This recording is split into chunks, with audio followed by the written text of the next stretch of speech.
एक अनोखे गांव में रहते थे एक खुश मोटे मोटे आलुओं का परिवार। परिवार में थे 4 सदस्य, मम्मी आलू, डैडी आलू और 2 भाई टिंकू, चिंकू। डैडी आलू पढ़ाने जाते थे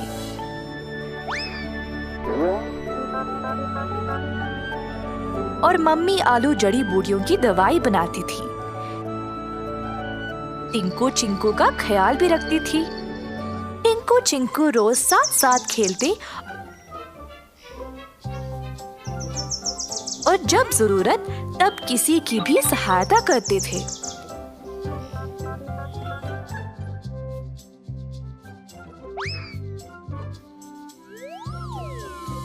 जब तक वे घर वापस आते देर हो जाती थी और मम्मी आलू चिंतित हो जाती।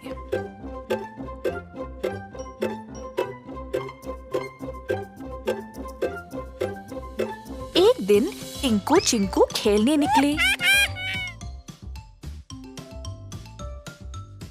जल्दी थकावट की वजह से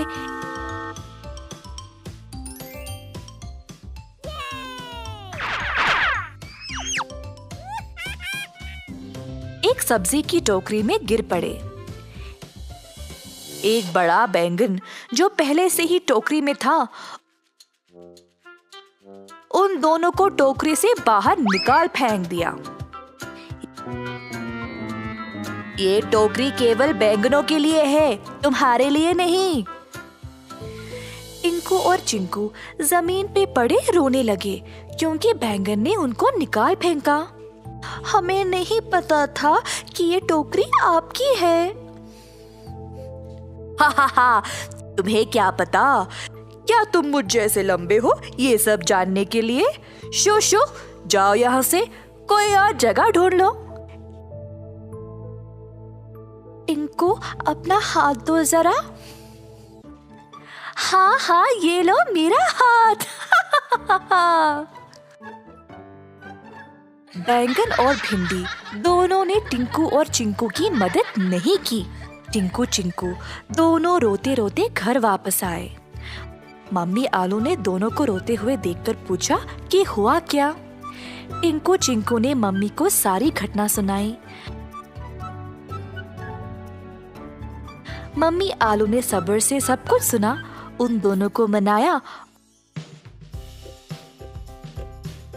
और फिर सुला दिया। अगले दिन टिंकू और चिंकू फिर से खेलने बाहर गए। वे देखना चाहते थे कि वो बैंगन उस टोकरी में अब था या नहीं। अंदर झांक के देखा तो टोकरी में कोई नहीं था, पर उनको किसी की रोने की आवाज सुनाई दी। टोकरी के पीछे देखा तो बैंगन वहां बैठे अकेला रो रहा था। बैंगन भाई, क्या हुआ?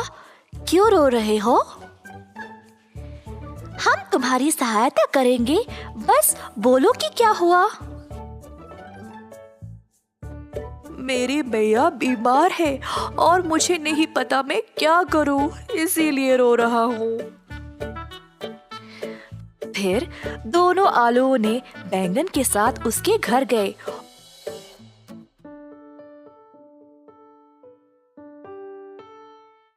और उनको बीमार बैंगन की माँ को देखकर बुरा लगा।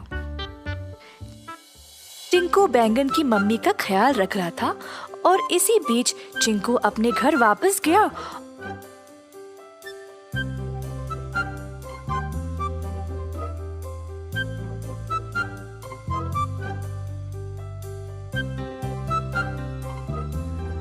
और उनके लिए एक उचित दवाई लाई।